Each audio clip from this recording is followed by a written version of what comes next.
I fully believe that we have to fill our cups first so that we can be generous and kind and really fully be the person that we want to be on our best days and everything. Welcome to the Kickass Couples Podcast. This is the place where we help committed couples who want to level up their marriage experience newfound clarity, hope, and confidence. We're Matthew and Kim, co-hosts and husband and wife. In 26 years together, we've seen a lot and never thought it could be as good as it is right now. We're here to help you successfully navigate the messy, dirty, and wonderful world of marriage. We believe all couples deserve and are capable of experiencing an extraordinary and fulfilling marriage. And each week, we're bringing you life lessons from real-life successful couples to help you grow and strengthen your relationship. We'll get started right after this message. If you want to learn how to experience the best, most fulfilling year of your marriage, we invite you to order Matthew's new book, Kickass Husband, Winning at Life, Marriage, and Sex. You can get it at Amazon.com or visit Matthew's website, www.matthewphoffman.com. Again, that's Amazon.com or www.matthewphoffman.com. And now, back to the show. Welcome back to the Kickass Couples Podcast. In this episode, we bring you the inspiring story of Lesley Logan and Brad Crowell. Lesley and Brad are a dynamic duo who took their skills and expertise to develop several successful businesses and one passionate love story. Lesley and Brad are living proof that anything is possible when you have a strong partnership and are committed to making your relationship work. Lesley Logan, a certified Pilates teacher, breathwork, habits, and mindset coach, is the founder of online Pilates classes.com, the first free online catalog of Pilates exercise tutorials where you can also find weekly Pilates classes and workshops. Teaching Pilates since 2008, she has run multiple studios, has trained hundreds of people who have become teachers themselves, and has taught thousands of students in return. When not teaching from her studio in Las Vegas, she hosts her podcast, Be It Till You See It, and travels the world leading Pilates retreats. Brad Crowell has over 6 years of experience managing online interaction for multiple brands, from online marketplaces to music. He manages the day-to-day operations and the team at Lesley Logan Pilates, Inc., a company focused on more bodies taking Pilates. The three brands, onlinepilatesclasses.com, profitablepilates.com, and lesleyloganpilates.com, respectively focus on Pilates classes online, fitness business coaching, and Pilates retreats. Brad is a business development specialist, focusing on operational workflow, social media marketing, and relationship building. His fields of expertise include user experience and interface design, SEO, community development, and account management. Welcome back to the Kickass Couples Podcast. We are thrilled to have another East Coast, West Coast, Cali, Carolina connection going on with Lesley Logan and Brad Crowell. Welcome to our podcast, guys. Thanks, but we moved. You moved. You're Vegas, Nevada. I knew that. We were in Cali for 15 years, so don't worry. Okay. I pulled up the wrong history. We see people now for the first time since the pandemic, and they're like, "So how's LA?" And I'm like, "I have no idea how." Like Vegas, and they're like, "Still?" And I'm like, "This wasn't temporary. You bought a house." Viva Las Vegas. There you go. All right. Well, we're still not quite to the coast, but it's pretty flipping far out there. We're West Coast in mentality. Yeah. I moved here. It was hard to I was like, do I say I'm on the West Coast, or do I say I live out West, or do I? And he's like, just say Nevada. And I was like, all right, I live in Nevada. That's not a bad thing. Well, I've had the pleasure of meeting you guys before and spending a little time with you, which is why we're here today. But I would like to hear in your own words. And Lesley, I'm going to start with you. I'd like to know, what do you think makes you and Brad a kick-ass couple? Hey, so this is an interesting question, because I feel like I should ask people what makes us a kick-ass couple. You know what I mean? It's like, I'm going to take a 30,000 foot view of our relationship. And I think that's pretty kick-ass, is that we're pretty unique at working together, I think. And that's pretty kick-ass, and that we leave each other to do our own work in our business together. And we let each other be our own person. I think that's really cool. And I also think it's really cool that we both love to travel so much, and we are excited about doing the off the beaten path stuff. So I think that's pretty kick-ass. I don't know. That's my observation. Sure. That's so funny. You're We not didn't gonna pick the talk same about this. No. So I was actually going to say, I was actually going to say, I think the thing that makes us a kick-ass couple is that we're both individuals. Yeah. And what I mean by that is when we met, she didn't need me for shit. Am I allowed to use 4-letter words? I hope You can. Yeah, you can. I won't bleep them out either. We got a whole spectrum going, baby. So you're cool. She had her own life, before we even met. Car, job, business, clients, friends, dog. I mean, all the things, place to live, all of it. And when we met, we were kind of running parallel lives, and she didn't need me at all.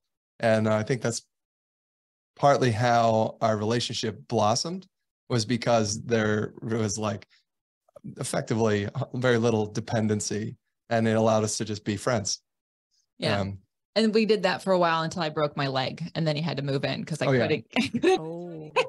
Was that a ploy, Lesley? Right? Did you do that Did on that purpose? happen on purpose? Snag that guy in here? So actually that's okay. Side story real quick. When we lived in LA, we lived on the West Side, and I had all these girls were like, didn't Brad live in the Valley? And for all of you who don't know the map, the Valley is just like a more affordable place to live in LA, but you live over the hill, and no one if you live on the West Side, you don't go over the hill, vice versa, unless you have to work. And so they're like, how did you get Brad to move over the hill and move in with you? And I said, well, I broke my tibia. And they're like, okay, so I have to break a leg. And I'm like, I wouldn't do that. What if they don't move and then you are alone? Right? Man, Not a good plan. pretty hilarious. Yeah. That's great. What I love though, what I hear you both saying is that you're both very individual and had your own separate lives. But then when you decided to come together, it just made everything better, yet you still stayed very independent. Mm-hmm. Yeah, I think so. I let him cook for me, everyone, at dinner. That was the thing. I was like, well, if you do that, that sounds great. It's better than what I was going to do. So after you moved in, did you leave after that? Or is that you moved in at that point? You never left. Yeah. Actually, it was actually quite funny because, my love language is like acts of service is very much, that's important to me. And she broke her leg and had crutches, like literally couldn't carry a plate to the non-existent table that she didn't own, but couldn't even move around. So, I was the first night, I stopped by her place after work, and she was sitting on the counter eating food on the kitchen counter with her crutches leaning up against the sink. And I was like, how about I help you move a chair? And then a month later, basically, I hadn't gone back to my apartment once, and I realized, I got to pay rent, but I haven't been there. I was like, what? And that's when I said to her, like, what if I didn't have to pay rent? And she's like, well, you'd have to pay rent, but that rent. Yeah. Nice. So he moved into my 500 square foot apartment.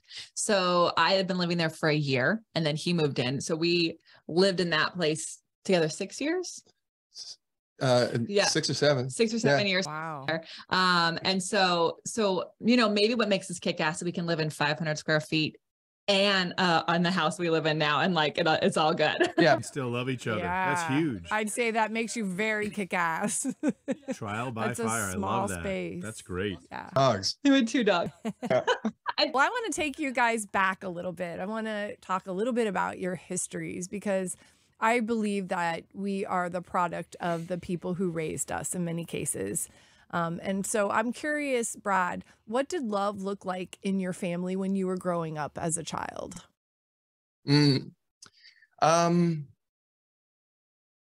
So my parents are connected at the hip, like in it, literally every way. They have worked at the same company for 30 years, 40 years. I don't even know. They're married for 42, I think now.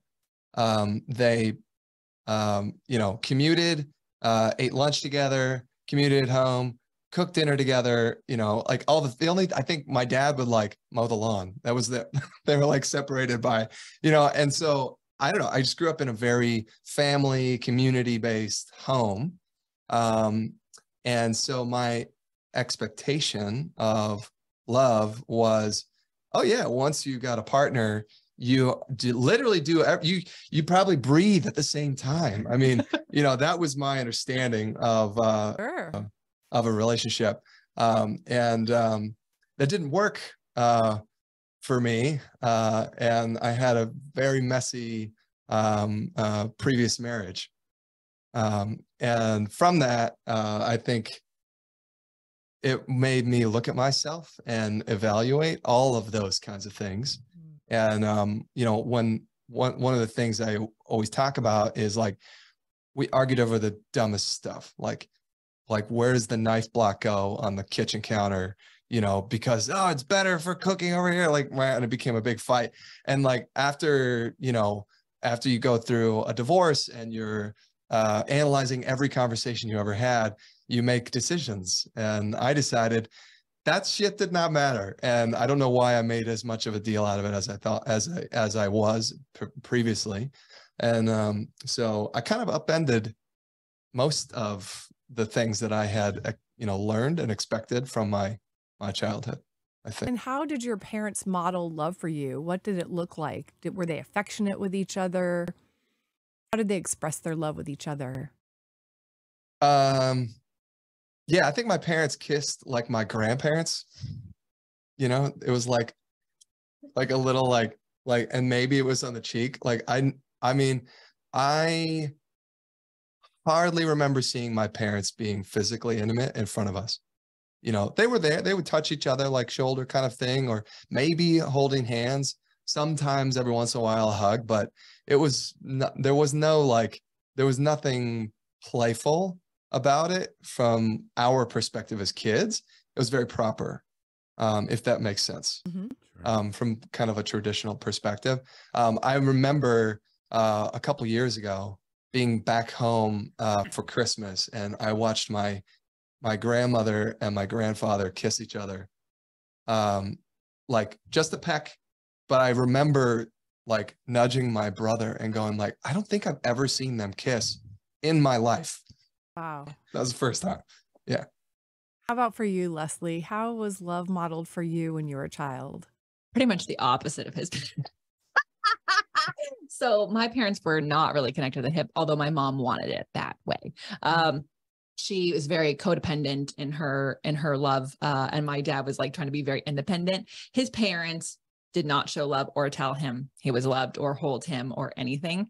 And my mom's parents were 16 and 17 when they had her. So that was its own party. And so then they came together and they loved us a lot. We never, I was always told we were loved and we were hugged. And my dad's definitely an acts of service person. Like he would always make breakfast first before he left for work, and he'd pack our school lunches, but they fought hard. They fought loud, they fought hard, and then they'd kick us out of the house so they could have sex. So we knew what they were doing. That was very open. So for me, and my grandparents, my mom's parents were very similar. Like they were like, no, you can't come over tonight. We're having sex. So like it was very much like couples who are married are affectionate and they are open with their feelings. So whatever those feelings are, even though my dad's side was a complete opposite. Like I don't think I ever saw my grandparents kiss, and they did not share a bedroom. So, Right. So for us, for me, what I knew is like, I wanted parts of that I saw. I think there was some good, healthy stuff in there. And then also like, I just was like, I don't want to fight loudly over everything. Like everything was loud fighting. So I was like, how do you communicate when you're upset about something without the neighbors knowing? That would be a really cool thing to have in a relationship. So I was looking for that. Sure. And we're going to get into communication in a little bit. But it sounds like neither of you really experienced a lot of affection or a lot of physical touch in your, or you actually saw it in your parents when you were little. So what was it like when you came together? Were you able to do that easily? Is that something that you've had to feel more comfortable with going forward? You know, when I was younger, my parents they would dance in the living room. So I definitely had seen that, but I will say my parents should probably have divorced when I was probably quickly thereafter that. They did eventually. And so I think I got to see it in the beginning and then just didn't see it modeled later. Touch is my love language. So like I love the acts of service. It's really cool that he'll build me a website or cook dinner for me, but like holding my hand when we're walking down the street or giving me a hug or things like that, that lights me up. And that's actually like way better for me to understand. So I do seek it out now for sure. I'm aware that I need that. Was it easy for you guys to come together and say, this is how we got to dance together with our backgrounds? Was that a conversation? Was it trial and error? How did that occur? How did you guys take those two backgrounds and come to a great working situation for your relationship? Well, it took us 9 months to go on our first date. So like, Yeah. I think, and we're both very verbal communicators. So I think we talked a lot, but not actually about ourselves. We would talk about, I remember us talking a lot about our past relationship because we both had just come out of a heavy relationship. And so we would like process that relationship or past ones together. So I think instead of us like trying to go, what do you need? What do I need? We learned what each other needed through their own processing of their experience. Yeah. To answer your question, Kim, my parents were very supportive of us as kids, and they were like, like it was normal for my parents to hug us or anything like that, so I don't think that I didn't see them be like sexually intimate like at all in front of us. Right. They were still They were affectionate. Yeah, they were still affectionate, but like it was never like there was never any impropriety. Sure, it was. But so I don't think that was like something that was weird. So when we got together, I mean, definitely, I think it was like also my last relationship was not really physically intimate, hardly at all. And so when we both expressed the desire that was something we were interested in, that became that was exciting. And that was something that definitely helped, bring us together. But like Lesley said, I mean, we didn't actually, it wasn't like consistent, like seeing each other for roughly 9 months. And I definitely had a lot of the decision for that. Fault. That's for I see that face, Lesley. You don't have to go there, Lesley. It's okay. Whenever people hear the story of how we got together, if we tell the full story, which we don't have time for today, but we tell the full story, people get so mad at Brad halfway through that they're in this conflict with themselves because they know him in existence. They know we're together now, but they're like so angry at him in the story. we also kind of play long. I can say, Brad, that by experience, we have this is the phrase I've heard come up when people say, how did you guys meet? We kind of look at each other like, oh, your turn. No, it's my turn. No, I did it last time. And, and I get a similar comment from her. She goes, well, he was pining over somebody else and he did this. And they're like, what? You did what? And I'm like, oh my gosh, how many times do I have to be the villain? Right. Did I have to break up with her? What? Yeah. Holy cow. So I can relate, and we don't have to go there, but I think I'll just give a knowing nod and say, I understand, because it's fun. I want to jump into our 3 C's, and the 3 C's are kind of what we think are our most important. We have 14 pillars, but the 3 C's are commitment, communication, and conflict resolution. So yeah, Lesley, I'd like to ask you to say, what does commitment look like to you in your relationship? That's a good question. So while we are very individual, we are very clear on what the other person needs and to feel loved in the relationship. And I think commitment is not just like, yes, touch is my love language, but if acts of service is his, I am committed to making sure he feels seen and loved in that way. And I know he does that for me as well. So I think it's not just like the typical, like we're committed to each other and like, that's where things are and there's no one else in our relationship, but it's actually like, I am committed to going out of my way to make sure that you feel seen and loved in your way. While still being myself, which I think, that's also another part of commitment that I think people might not realize, like who he fell in love with. Like I'm going to evolve and change as a person, but it's important that I am still working on being myself so that there's someone here to love. You know, we don't need to lose out on like those things that each other fell in love with. So I think it's committed to the other person's way and also like staying committed to what makes you you. That's beautiful. Yeah, it's a great answer. I hope our listeners can hear what you're saying and maybe do a little bit of that in their own relationships. Yeah. How about for you, Brad? What was commitment look like to you when you look at your relationship with Lesley?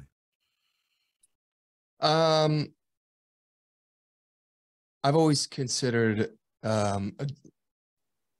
commitment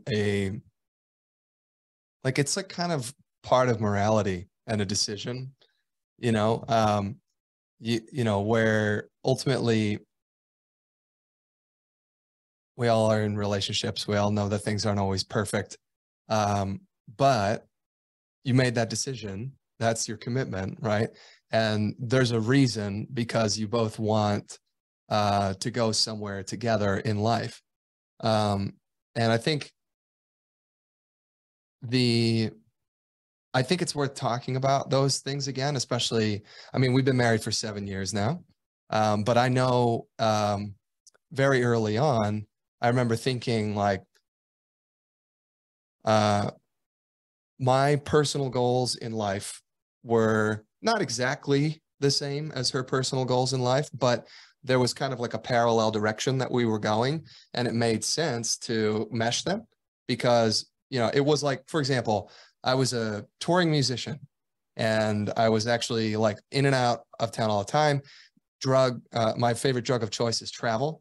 And like, if I can be on the road, that's what I want to do. And when we started talking and she was like, oh yeah, well, you know, I'm going to fly here and do a workshop and speak at this event and then fly there and do this. I was like, oh, you're kind of doing that too in a different modality.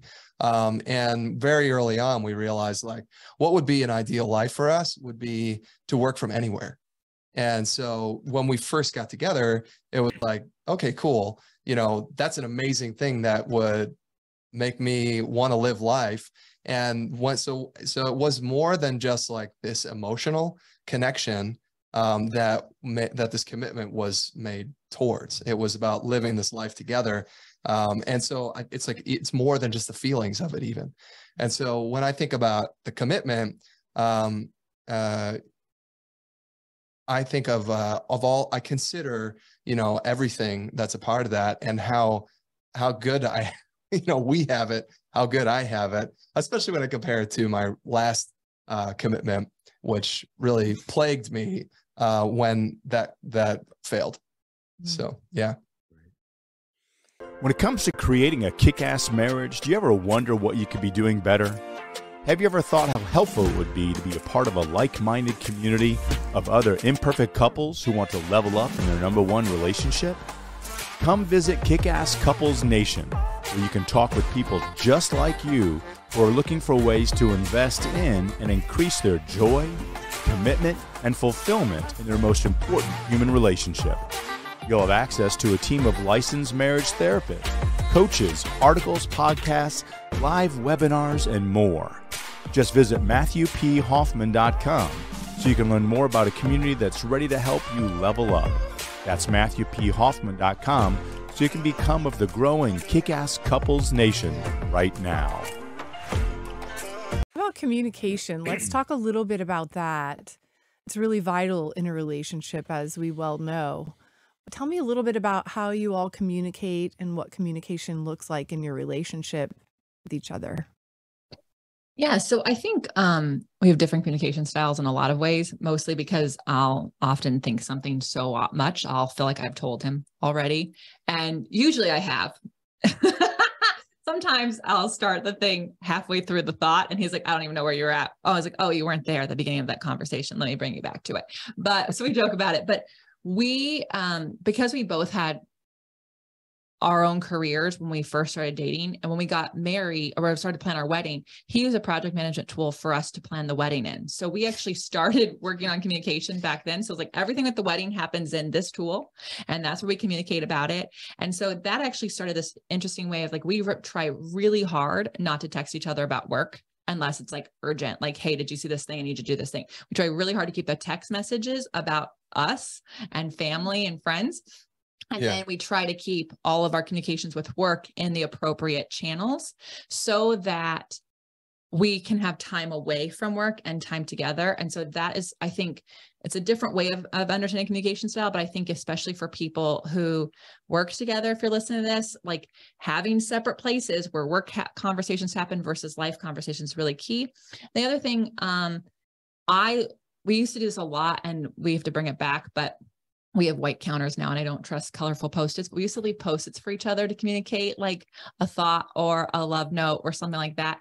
And so I feel like we also try in different ways to throughout the day, surprise each other with some communication that they might not be expecting. All good stuff, of course, but like we try to like, you know, go, oh, hey, love you, by the way. And it's like out of the blue, you know, or you're really beautiful, like just in those places. So I don't know if that truly answers your question, but that's where my brain went with like, how do we communicate and what's our style on that? Yeah, no, it does. And I like that you shared that you actually separate your communication, work communication versus personal and family communications. I think you're the first couple that we have talked to, and we've been talking a lot to people who work together and have businesses together that actually have separated that communication.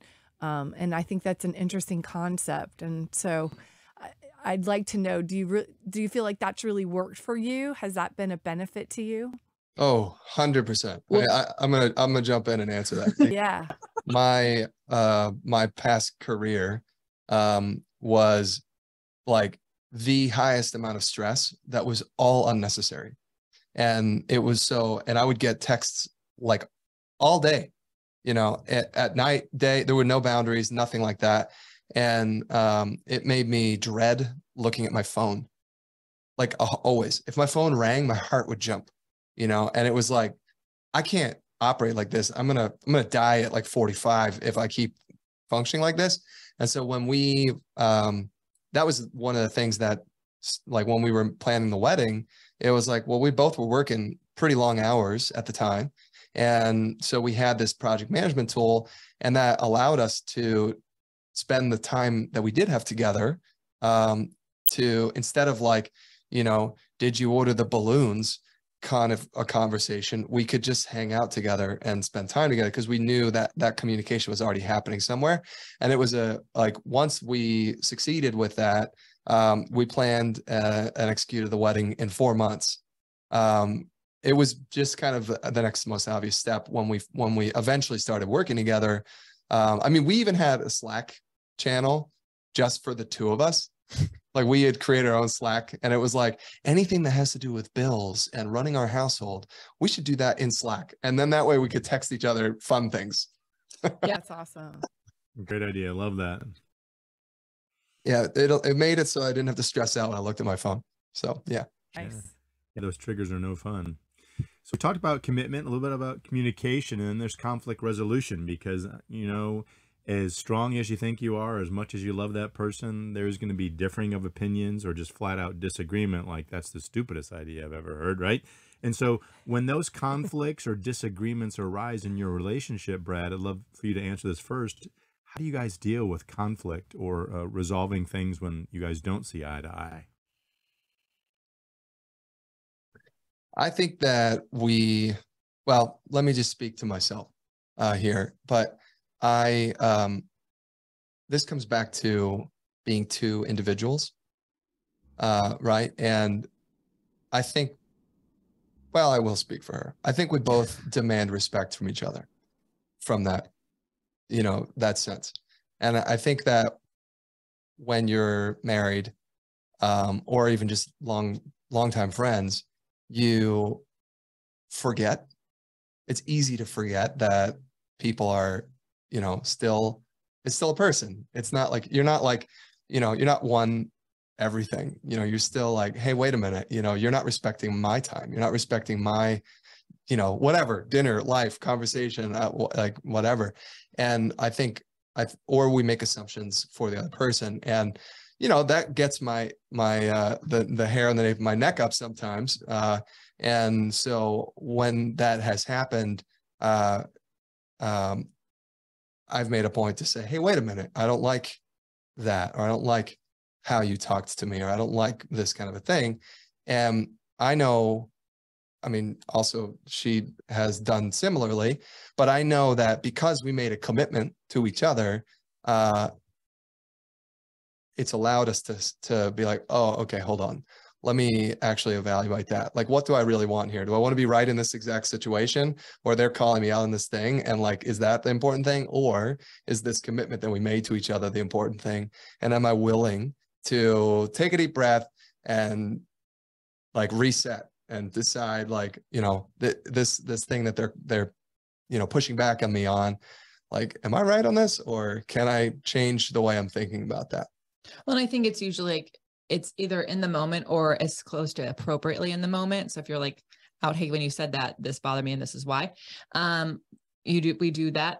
I think also, like, I grew up hearing the same fight over and over again, and I knew I never wanted that.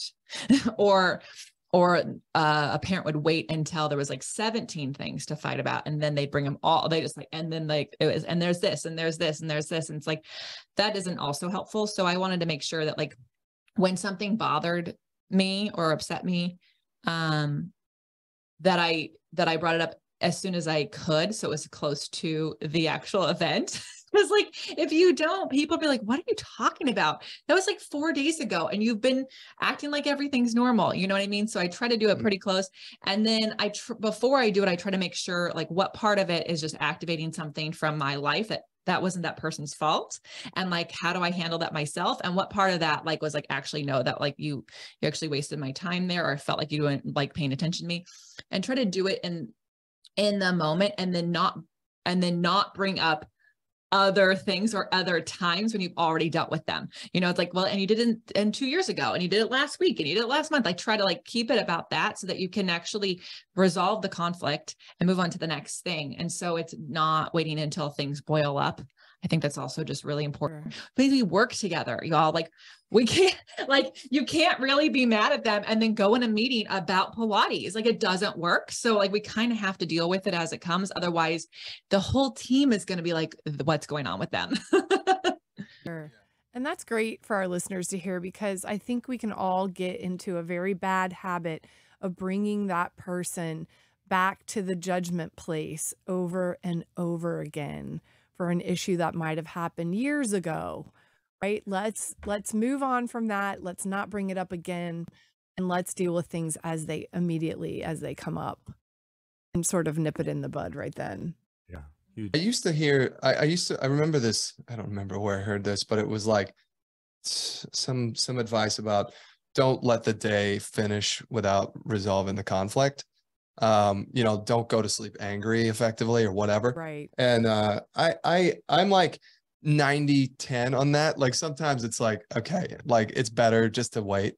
But really, I think more often than not, we are, you know, maybe we'll leave a little space to cool off if things get that heated, which is infrequent, but has happened. But still, you know, going back and having some kind of conversation, or if there's not a conversation, you know, just being with each other. And I think that is like, even if there's no verbal communication, there's you know, a physical or just a presence, the communication of your presence. Well, I think because we work together, so sometimes some of the conflicts have to do with like, something's not going right in the business. Yeah. And like, it's not like it's not a, he said you didn't do this, or like, it's like, this isn't working. And so then everyone's a little stressed out. And then now you're a little stressed out, you're a little tired, things aren't working in the business. And then you go to make dinner, and then there's something doesn't work. Well, we also operate on 100% different like life schedules. Yeah. And so, you know, like, her mind is like hyper creative and active in the AM, and mine is that, but in the PM.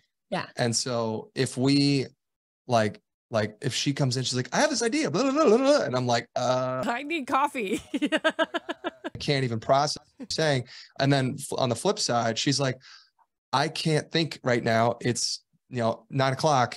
Don't start throwing these ideas at me. And like so sometimes we have to be like, all right, cool. Like we actually added a middle of the day, 15-minute check-in of like, this is what I need from you right now, X, Y, Z, blah, blah, blah. Or I had this idea. What do you think of it? Because generally speaking, in the middle of the afternoon, we both have our and it also brains on straight. Resolves a lot of conflict from happening, because if I'm exhausted and you're bringing me up work ideas or a work problem or something, that's where conflict happens. It's like, I don't want to be talking about this right now. I want to be going to bed right now. And so I think that it's always a work in progress. I don't think that we have like a recipe for it, but what I do like is sometimes it's not like we're going to stay up till 2 a.m. to figure this out. It's I'm going to go to sleep. And then when I wake up, I'm going to go for my walk, and I'll probably have figured out where my ownership in that crap was. And I'll figure out what I need from you. And then by the time you wake up, you'll figure it out. And we can usually have like a 2-sentence conflict resolution. It's like, wow, maybe we should do this tomorrow. Like, so I don't know. I think if it's not working for you in the moment, take a beat, go for a walk, come back at it later. It doesn't mean you're avoiding it. Absolutely. Sure. Well, we have 11 other pillars in addition to the first 3 that we just talked about. And I'm going to ask you, Lesley, to go first. Can you give me one of those pillars that really resonates most with you and tell me why? Fun and humor has to be done. And for a while, like I even have, if you want to work on the team, on any job, one of our requirements is that you laugh out loud. Love it. It's just because like, life is pretty serious. It's got a lot going on. There's a lot of things to consider about others, about people, about what you're doing here, what your purpose is, that like, there's got to be some fun in it. And I think, especially for a relationship, it can be easy for things to go into a routine. We have routines, even as ourselves, like we have these routines that we have. So there's got to be some moments where things are fun or we laugh. So, even if it's just like watching a comedy show or doing something different on a trip. Like I really love that. And when we don't have that, it starts to be like, what's going on? Let's spice it up with some fun and humor. For spontaneity on that list. Spontaneity. I think it can fit in the fun part of it. Definitely. Yeah, but that's a key one for me. What's yours? Yeah. I think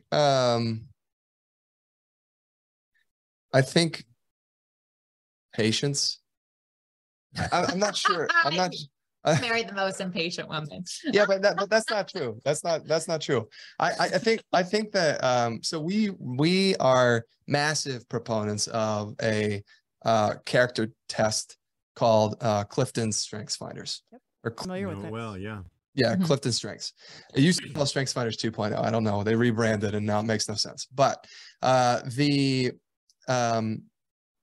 often heard her say, well, that's just not how he operates. And I know how he operates. So, and that to me is kind of like the patience part of it. Patience isn't quite the right word for it, but. Oh yeah, I'm patient like that. I'm patient in like the progress of others. Yeah, well, I think that we, again, coming back to this idea of knowing ourselves and being individuals, it allows us to realize like, how do we operate? What are our strengths? And then we are close enough, having been together for as long as we are, to understand the other person and how they operate, right? And so that patience is usually like, well, I want him to get to this damn thing, but he's a rebel, so I know he'll get to it eventually, like kind of a thing. And so that's kind of where I was coming with the patience part of it, I think that's a two-way street. Sorry, our dog is walking by here. But having an understanding of how the other person functions and thinks will give you patience when things don't make sense.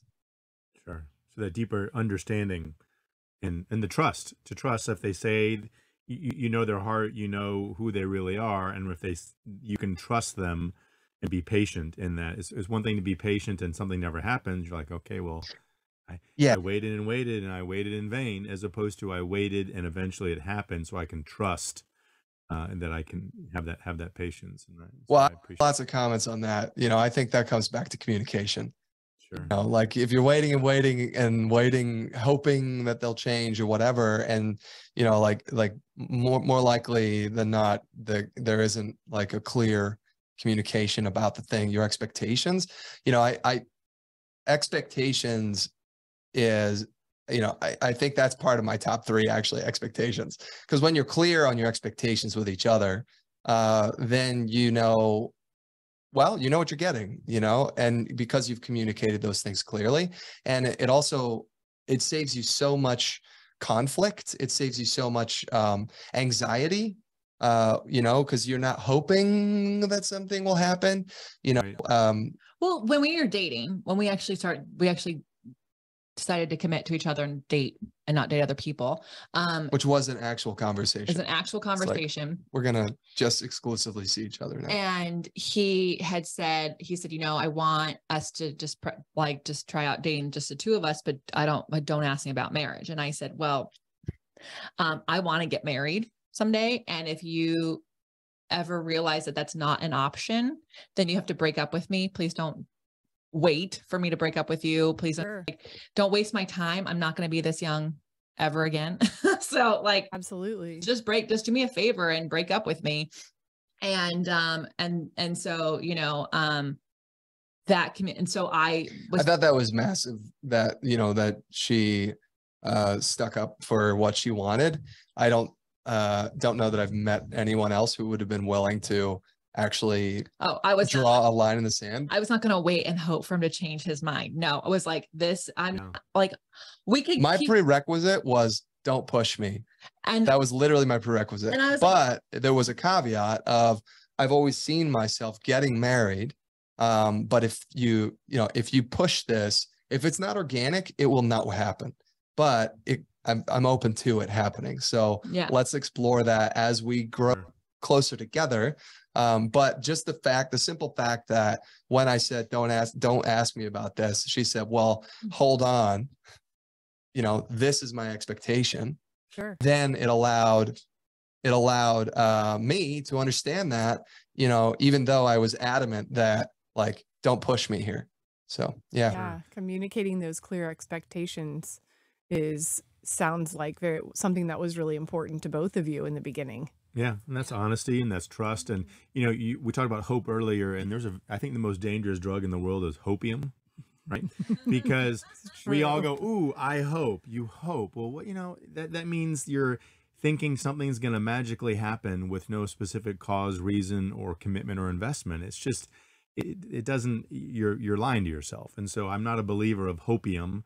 I hope. We all have dreams, right? And there's a difference between a dream and a hope, because hope has nothing attached to it, where a dream can and can be more specific. But, it sounds like you guys have done the work and been open and honest, and there's a lot of good in your relationship. We can see it in just from you interacting and talking with each other.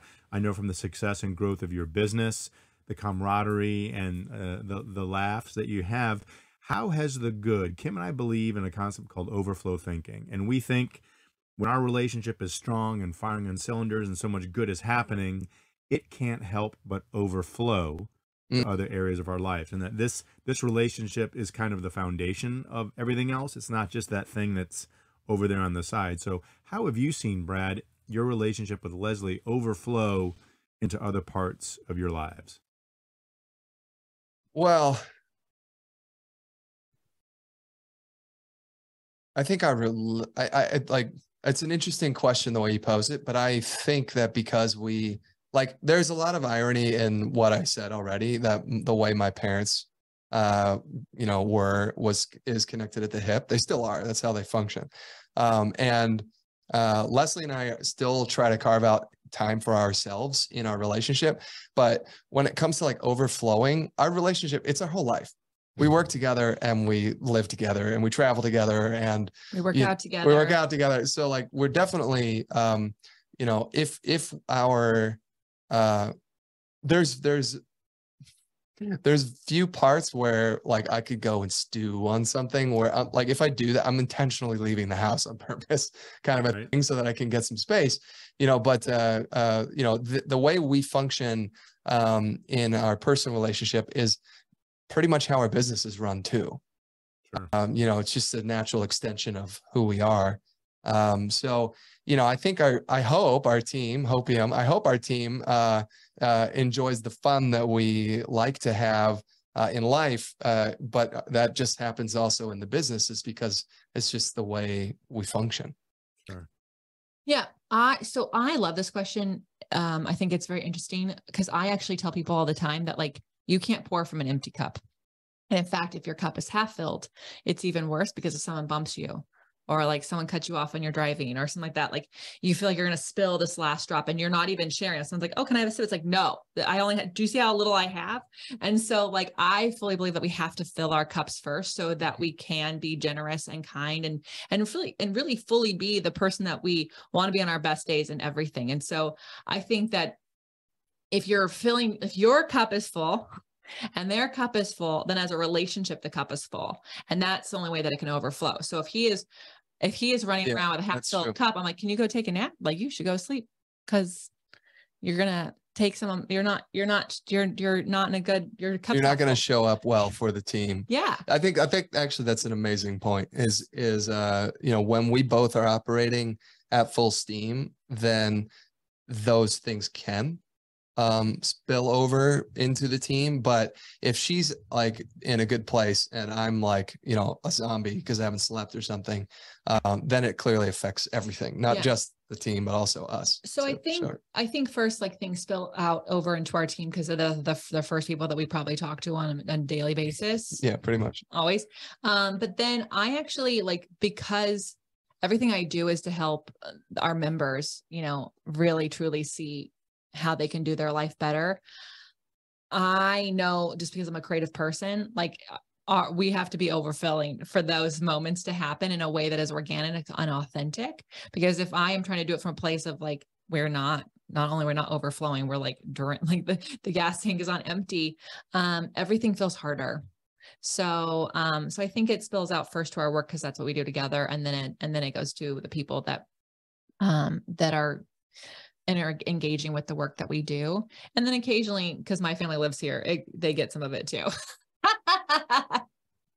There's some left for even them. I love it. Mm-hmm. Yeah. Well, I have one final fun question for you. And Lesley, I'm going to ask you first. If you could go back to your unmarried self, put your hands on your shoulders and give yourself one piece of advice, what would that advice be?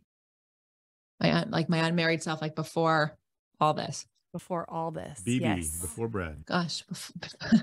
No, that's a piece of advice I give out to a lot of people.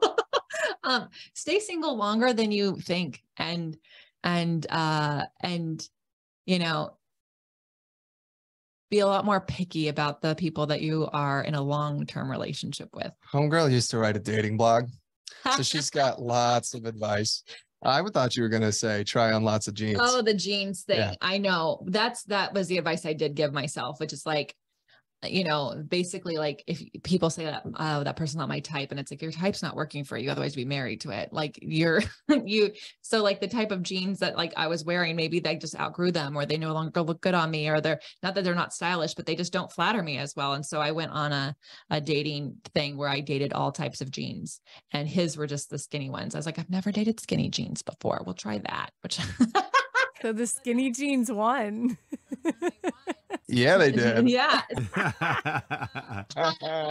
So I think that's the advice. It's like, just, maybe patience. I should have taken that pillar, but also just like, I felt this pressure to be in a relationship. And I think that, I would never take any of it back, because it led me to him, and I probably wouldn't have, I don't know what I have done if I hadn't had the experience I had, but I feel like I really enjoyed being single when I gave myself that permission. It was a lot of fun.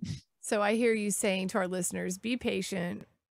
Don't be afraid to be single and have fun, and wait for the right one. Yes, please do. You'll thank yourself later. How about you, Brad? What would you tell your unmarried self? I would tell my unmarried self, shit doesn't matter.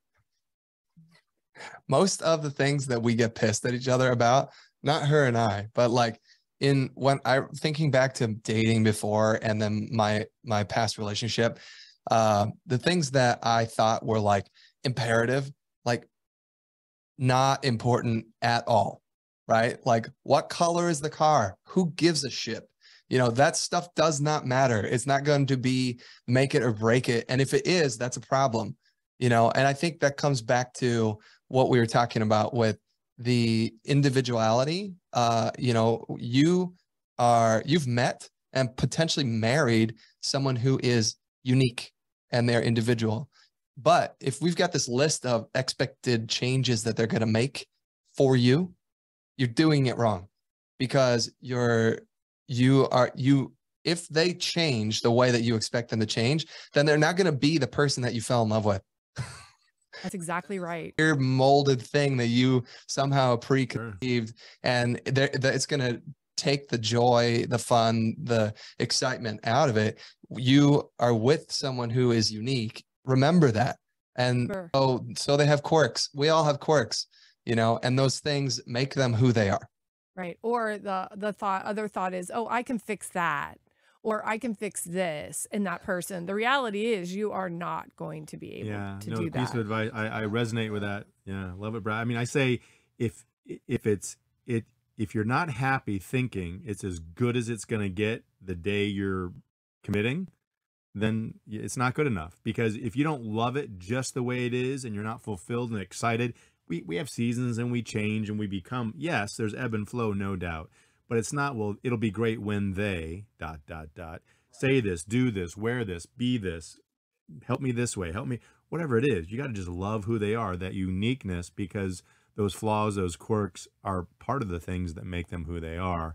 So it's learning to revel in that as opposed to, you know, pull against it. And so, I just remember hearing somebody, I don't remember when, but years ago, talking about like the direction the toilet paper pulls, and like somehow that was like a point of contention in their relationship. I'm like, that's hilarious. And if that's the biggest problem you have, amazing, good for you. But like, also, if that's a stumbling block, like if that's the point where like the hinge, like where the relationship could go south, like, no, we gotta let those things go. They don't matter. The dating games, like, do you push the toothpaste in the middle or the bottom? Right. Like, the bottom, of course. And I'm like, how do we even push the toothpaste up? I don't even know. Like, why is that important? That is not saving the world. That's not changing lives. It doesn't matter. Yeah.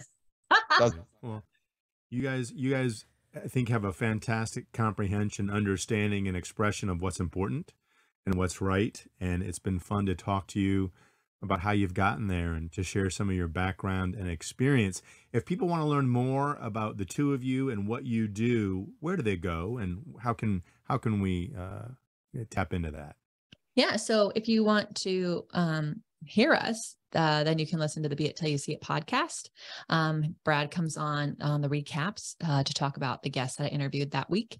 On social, you won't find him. So you can follow me at Lesley, Lesley.Logan, Logan. And occasionally he makes appearances on that. But he's one of those few people in the world who gets to post pictures of cactuses or sunsets whenever he wants. He doesn't really care his content schedule. So yeah, I definitely luck out. But if you want to hear more about the business coaching we do, you can find us at profitablepilates.com.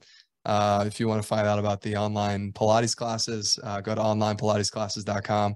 And Lesley and I do retreats. So just connect with her on social. Yeah. Come to Cambodia with us and enjoy exploring a different world. Well, thank you both so much. We have really enjoyed the interview and appreciate your authenticity. You've been a lot of fun today. Thank you for these questions. So fun. Our pleasure. We look forward to seeing you guys soon. Yeah, thanks for having us.